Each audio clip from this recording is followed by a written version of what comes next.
The alien fleet drifted in the cold dark of Sector 9, their ships casting long shadows against the dead star's lightless surface. The void was silent, except for the faint hum of engines and the occasional static of deep space scanners. Captain Varric stood at the center of the flagship's bridge, his scaled hands clasped behind his back. His eyes narrowed as the comms officer reported, "Unidentified vessel detected. Small, no transponder code." Varric turned toward the massive viewing screen. The image zoomed in, and there it was, a lone ship, drifting slowly as if abandoned. Its metal hull was worn and scarred, edges blackened like it had been through battle centuries ago. No lights, no visible movement. It looked dead. And yet, something about it felt wrong. Any life signs? Varric asked. The science officer's frilled head shook. Only one, faint. The ship's power systems are minimal, but... Captain, this design is unlike anything in our databases. Varric frowned. They had mapped this region for years, chasing rumors of lost technology and forgotten ships. Most times they found nothing but wreckage. But this one was different. It had no alien markings, no familiar engineering. Instead, across the hull, faded white letters clung stubbornly to the metal, EAF Odysseus. The crew exchanged uncertain glances. No one knew what EAF meant. It didn't match any galactic faction, past or present. Varric made his decision. Open a channel. Let's see who they are. The comms officer's claws danced over the controls. A sharp burst of static filled the bridge, followed by silence. The alien crew waited, expecting no answer. But then, it came. A calm voice, deep and steady, cut through the static. Earth control, receiving. For a heartbeat, no one moved. No one spoke. The words seemed to hang in the air like a shadow. Repeat transmission, Varric or. Deared, his voice quieter than before. The comms officer replayed it. Same voice. Same impossible words. Earth control, receiving. Varric felt a chill run through him. Earth. That is impossible. Humans have been gone for centuries. Perhaps a trick, the science officer suggested quickly. A pirate broadcast. A mimic AI. But the navigator shook his head. The signal, it's authentic. Military-grade encryption. Origin code matches ancient human transmissions from the old war era. The crew's voices rose in low, uneasy murmurs. Stories about humans still passed between spacers, but they were myths, tales told to frighten cadets. The official records claimed Earth had fallen, its fleets destroyed, its people scattered or extinct. No one believed otherwise, until now. The voice came again, sharper this time.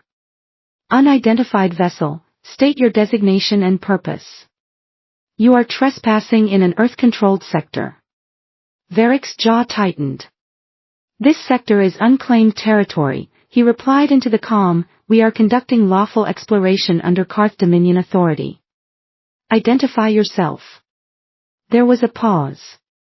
Then the voice said something that made every alien on the bridge stiffen. We know the Dominion. We remember your kind. The words were not shouted, but they carried weight, like a quiet promise of something dangerous. The comm signal crackled, and in the background, faintly, Varric thought he heard the low thrum of engines, or was it something else? It was hard to tell. The viewing screen flickered, and the image of the drifting ship zoomed closer. Its hull plating shifted slightly, as though it had been asleep and was now waking. Faint lights began to glow along its edges, like the first signs of dawn. Captain, the weapons officer whispered. The vessel is powering up. Shields. Varric asked. No. No weapons detected. Varric's mind raced. No shields, no visible weapons, but something in his instincts told him this ship was not as harmless as it appeared. Shall we disengage? His first officer asked. Varric shook his head slowly. Not yet. The human voice spoke again, colder now. You have 30 seconds to identify your fleet and withdraw from this sector. One of the younger crew members hissed, they cannot order us. Silence, Varric snapped. His gaze remained locked on the strange vessel. Something about the way it drifted, the way its faint lights pulsed, reminded him of a predator watching prey. The science officer leaned closer to his console. Captain, the signal from that ship, it is not coming from the ship. Varric turned sharply. Explain. It's coming from far beyond it, from a planet.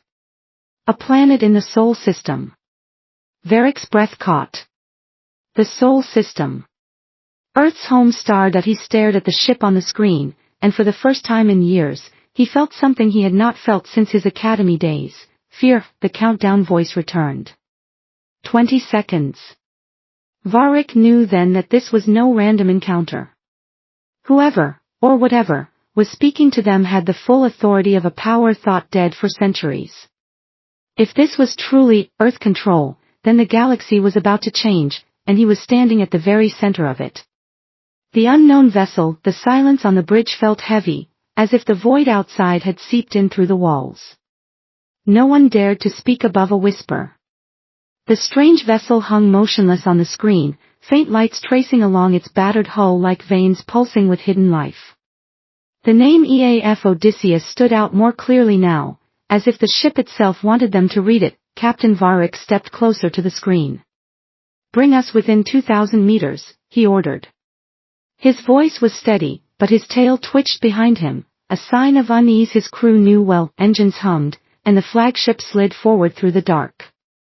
The closer they came, the more unnatural the human ship appeared. Its hull was patchy. With alloys no scanner could identify.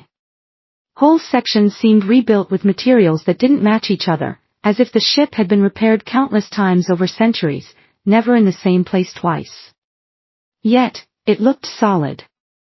Alive. The science officer frowned at his readings. One life form still detected, but the signature is strange. Temperature is normal for a human, but the energy levels. Captain, it's like the ship itself is keeping them alive. The comm crackled again. The same deep voice returned, colder than before, do not approach. This sector is under Earth jurisdiction. Varric's first officer, a lean alien with silver-blue skin, hissed under his breath. They speak as if Earth still commands sectors. Ridiculous. Varric didn't answer. He was watching the ship's movement, or rather, the lack of it. No thrusters, no steering jets, no energy trails, yet the Odysseus had rotated slightly, facing them head-on. It had done so silently, without the slightest measurable thrust. The navigator's voice broke the tension. Captain, our lateral scanners just failed. And forward sensors are returning, nothing. How can there be nothing? Varric demanded. I don't know, the navigator said. It's like they're not just jamming our sensors, it's like the space between us has been erased.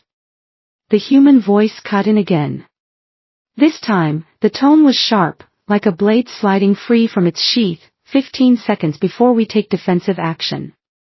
Defensive action.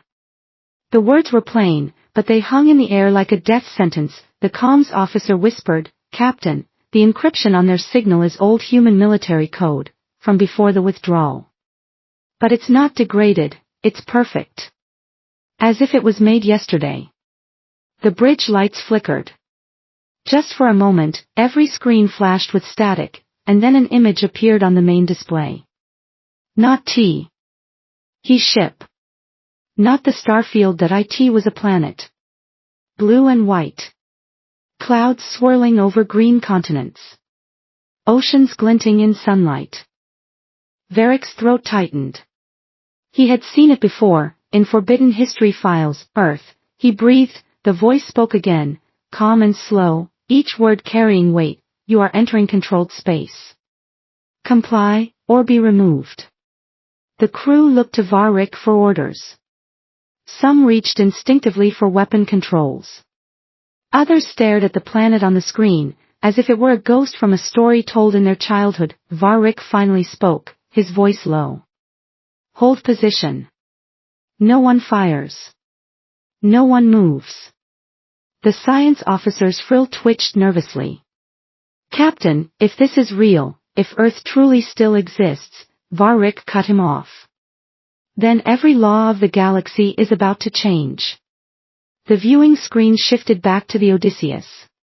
Its lights burned brighter now, casting eerie glows over its ancient hull. Something deep within it rumbled, low and steady, like the growl of an animal waiting to strike, and though it never moved toward them, every alien on the bridge felt the same thing: the ship was watching them. Measuring them. Deciding what to do, the countdown reached 5 seconds. Varric realized that this was no relic, no ghost ship, and no accident. The humans had been waiting. Earth control speaks. The countdown ended, the bridge fell silent, every alien frozen in their seats. For a long moment, nothing happened. No weapons fired, no explosions, no alarms. Only the steady hum of their own engines filled the air. Some dared to hope the human voice had been bluffing. Then, the voice returned, closer this time, almost as if the speaker was standing inside the bridge with them. Captain Varric of the Karth Dominion. I have questions for you. Varric's eyes narrowed. You know my name. I know more than your name. The voice was calm, almost casual, but every word seemed to dig under the skin. Tell me, why is a Dominion fleet operating in a sector marked as restricted by Earth Treaty Code 7? The comms officer looked shaken. Captain, that code is from the pre-war human charter. It hasn't been used in over 300 years. Varric didn't answer right away. He could feel every eye on him, his crew waiting to see if he would challenge the voice or submit. That treaty is void. Earth fell centuries ago. There was a pause on the line, then a sound so faint it was almost missed, a short, sharp laugh. We did not fall, Captain. We stepped away. And we warned the galaxy what would happen if our borders were crossed. The science officer's scales shifted nervously. Captain, that encryption signal is changing. It's cycling through old human war codes. It's like they're proving they're authentic. Suddenly, every screen on the bridge flickered. Lines of ancient human script ran down the displays, along with images, grainy, black and white footage of burning alien warships, cities reduced to rubble, Dominion banners torn down in the wind. The footage was old, but the destruction was unmistakable. The voice spoke over the images. Your kind was there, Varric. Not you personally, but your bloodline. The Dominion remembers. So do we. Weapons Officer Kelth gripped the edge of his console. Captain, they're digging into our fleet archives, without permission. Our firewalls are useless. The human ignored the protests. Tell me your purpose here. Varric forced his voice to remain steady. Exploration.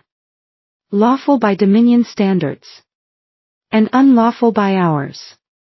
The lights on the Odysseus brightened, and for the first time, the alien crew saw movement along the hull, small panels shifting, sections opening, revealing dark shapes beneath. No one could tell if they were weapons, drones, or something far worse. The voice dropped to a colder tone.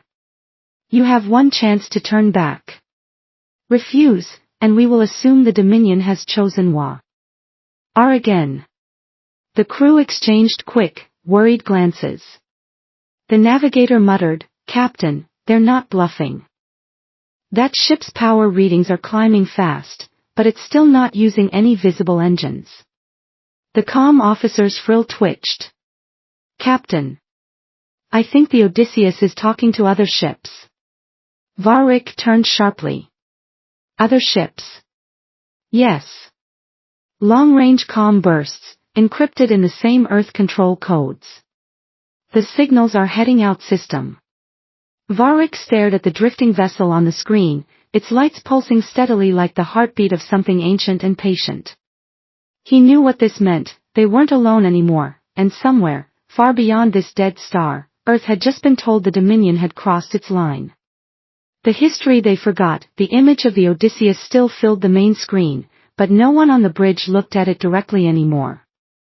It was like staring into the eyes of a predator. Something deep in the mind warned them not to. The science officer broke the silence.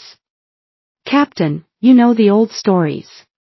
The ones the Dominion says are myths. Varric's jaw tightened. He knew them well. Every officer did. Stories of the Great Withdrawal, when humans vanished from the galactic stage. The official archives called it a retreat after a costly war. But the forbidden histories, they painted a different picture. In those hidden records, humans had not retreated because they were beaten. They had stopped because they had won. The war had been unlike anything the galaxy had seen before. Dominion fleets outnumbered them 10-1, yet humans adapted faster than any enemy. They turned scrap into weapons, dead worlds into fortresses, and every defeat into a lesson. And when the Dominion tried to push into soul space, the counterattack had been swift and merciless. Then, one day, the humans simply left. No one knew why. Their fleets vanished. Their colonies went dark. Their borders became silent. And slowly, the galaxy began to believe they were gone. Are good, the comms officer's voice shook. Captain, the Odysseus signal matches the last confirmed human fleet transmission. Same encryption, same command structure. Kelth, the weapons officer, bared his teeth. If they've been hiding all this time, what have they been building? Varric didn't answer. He was too busy watching the data stream coming from the Odysseus. It was feeding coordinates into their navigation systems without permission. His crew scrambled to block it, but the numbers kept appearing, a set of spatial markers stretching far beyond this sector. The navigator's eyes widened. Captain, those coordinates, they're outlining territory. Massive territory. If this is accurate, Earth is claiming 1/3 of the outer rim. The lights on the Odysseus brightened again, and the voice returned, you will deliver this message to your superiors, the Soul Accord is reinstated. All incursions will be met with force. The bridge air seemed to grow heavier. The Soul Accord was a treaty so old most believed it was fiction, an agreement forged at the end of the human wars, one that limited alien expansion near soul space. If this message was real, then humans weren't just returning, they were reclaiming. Varric felt the weight of history pressing on him.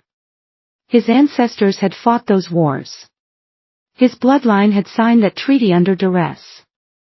Now he stood in the same place they had, staring at a human ship and realizing every assumption about power in the galaxy might be wrong. The Odysseus moved.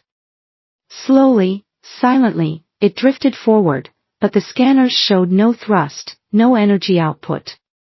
It was simply, there one moment, and closer the next. Like space itself had folded to let it pass. Gasps filled the bridge. Even the most advanced Dominion ships couldn't move without leaving a trace. The human voice spoke again, softer now, almost like a warning only for high. We have been patient, Captain. Do not test that patience. And then the impossible happened. Every Dominion ship in the fleet, from the smallest escort to the massive flagship, powered down at once. Lights dimmed, engines fell silent, shields collapsed. Control panels went black. The Odysseus lights pulsed once, like the blink of an EYE. Had taken the entire fleet in a single breath. The bridge was dark except for the faint emergency lights. The air was thick with the smell of overheated circuitry. Every Dominion ship in the fleet had gone silent, drifting helplessly in the void. Kelth, the weapons officer, slammed his clawed fist against his console. It's dead. Everything is dead, weapons, shields, even life support is dropping. The crew scrambled, speaking over one another, trying to reroute power, but it was useless. The Odysseus hadn't fired a single shot, yet it had disabled them completely. Then the human voice returned, cutting through the chaos. Calm. Controlled, you are alive because we allow it. The words settled over the bridge like a weight. Captain, the navigator whispered, they could kill us right now. All of us. Varric stared at the vessel on the screen. It drifted closer without a flicker of engine light, its ancient hull glowing faintly against the cold dark.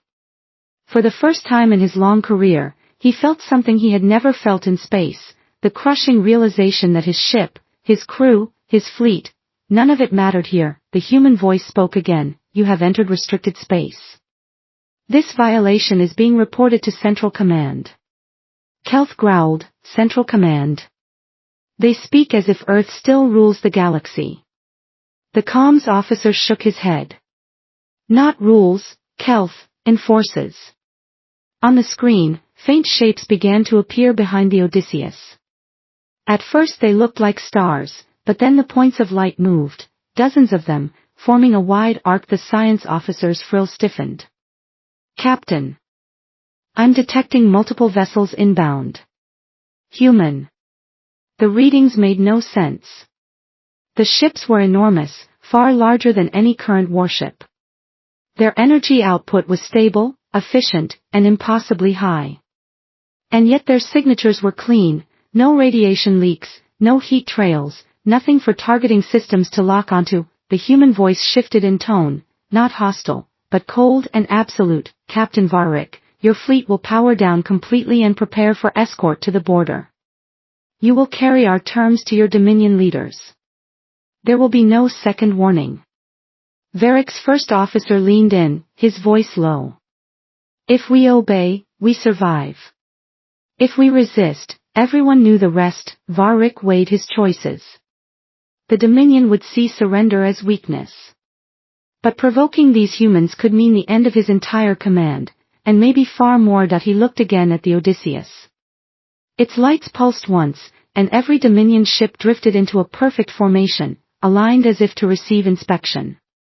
The humans hadn't just disabled them, they were moving them without permission. It was then Varric realized something chilling. This wasn't the full power of humanity, this was only their first message. The arrival, the dark space around the Odysseus shimmered. At first, the Dominion crew thought it was a visual distortion, like a heat wave across the black. But then the shapes took form, massive ships emerging from the void, their hulls a strange blend of ancient design and impossible technology. They moved without sound, without visible propulsion, as if space itself carried them forward. The science officer's voice was tight with disbelief. "Captain. I'm counting 42 vessels. No, 50. More keep appearing." Varric's eyes locked on the lead ship. It dwarfed his flagship, yet its lines were simple, almost elegant. There were no visible weapons, but the sheer presence of it felt like a threat. Across its side, in bold white letters, were two words, "EAF Dauntless." The comms erupted with chatter as Dominion captains from the other ships demanded explanations, strategies, anything.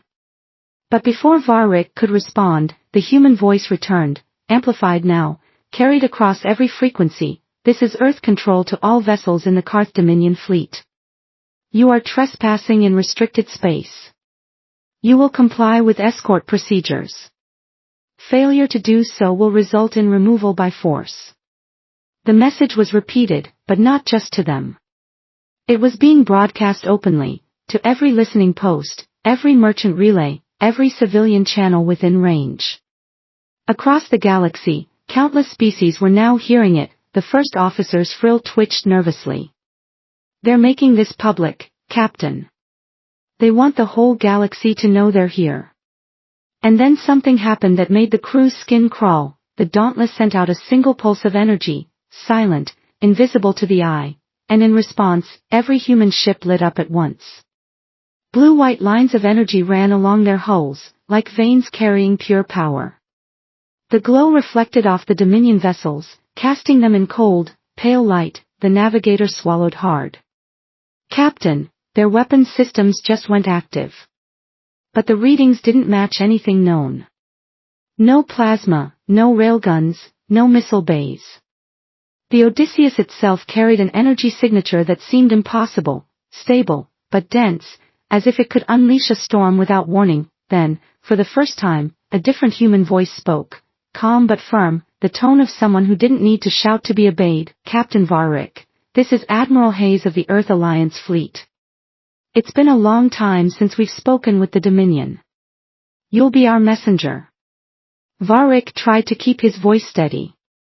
And what is your message, Admiral? There was a pause, and then, tell your leaders, we're back. And the rules have changed. Across the galaxy, the words rippled through every listening ear. Merchants, smugglers, militaries, all now knew the impossible truth. Earth had returned, the Dominion fleet floated in perfect silence, powerless and surrounded. The human ships moved into escort positions, boxing them in without ever firing a shot, and deep inside Varric's mind, one thought refused to leave: if this was their greeting, what would war with them look like now? The reckoning. The galaxy was listening, the Dominion fleet drifted in silence, powerless under the watch of Earth's warships.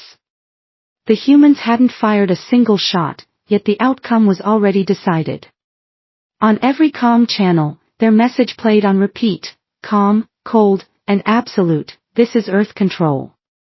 The Soul Accord is reinstated. All incursions will be met with force. Captain Varric stood on the bridge, the pale blue glow from the human ships washing over his crew. No one spoke. They all knew that somewhere, across the stars, Dominion leaders were hearing the same message. And if they were wise, they would understand it for what it was: not a threat, but a promise. The Odysseus drifted closer until its scarred hull filled the viewing screen. Varric could see the faint shimmer of its strange armor, the faded battle scars that told stories older than his own species' current borders. It stopped just 100 meters off their bow, its lights pulsing in slow, steady rhythm, like the heartbeat of something ancient and patient. The voice returned, not the Admiral this time, but the same deep one from the beginning: Captain Varric, you will take this message home. Tell your leaders, Earth has been patient. Earth has been silent. But Earth remembers. Before Varric could answer, the impossible happened again. Every system on every Dominion ship came back online, not in chaos, but in perfect order. Engines hummed. Shields rose, weapons came back under control. But navigation systems were locked on a preset course. The humans were guiding them to the border. The Dauntless moved ahead, leading the way like a silent sentinel. The other Earth ships took position alongside the Dominion fleet, their sheer size and number making escape unthinkable. Then the final transmission came, not just to Varric, but broadcast across every major channel in known space. A message to the galaxy itself: we are the Earth Alliance fleet. We do not seek war. But we will defend what is ours. If you come to our door, come with peace. Or do not come at all. The comms went dead. The humans said nothing more. Hours later, when the Dominion fleet finally crossed out of the claimed sector, the human ship stopped. They didn't follow. They didn't need to. The message had been delivered. On the bridge, Varric looked back through the main viewport. The Odysseus still floated there, lights fading slowly as it turned away and vanished into the void, like it had never been there at all, but he knew it had. And he knew the galaxy would never be the same again. For centuries, the stars had forgotten why they once feared Earth. Now, they would remember.